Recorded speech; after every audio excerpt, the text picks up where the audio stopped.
Ayan na! Smile! Dalawa na lang ang natitira nating ngipin. Isa dito at isa dito. Bagang na lang ang natira. Lumang postiso. Nakaluwa ang setting ng ating ngipin, no? Medyo naka-flare out. So, ito po ang kanyang lumang denture. Medyo puro gilagid tayo, no? Kagat po, madiin. At ano pong nararamdaman nyo pag kumakagat po kayo sa harap? Ano po yung na-experience natin? Pag nagbabite ako sa harap, natatanggal dito sa likod. So, ang tawag po doon, nagsisiso effect siya.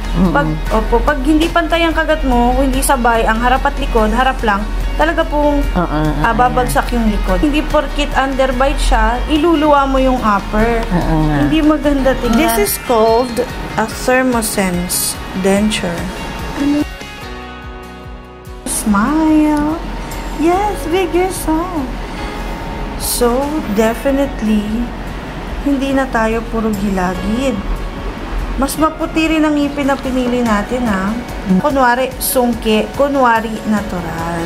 Oo nga. Opo. So, wala na medyo dito. Gilid na siya. Tsaka, hindi na nakanguso ang pasyente. Hindi na nakanguso. Ayan na! Smile! Good job. Tak, tak, tak. Alright.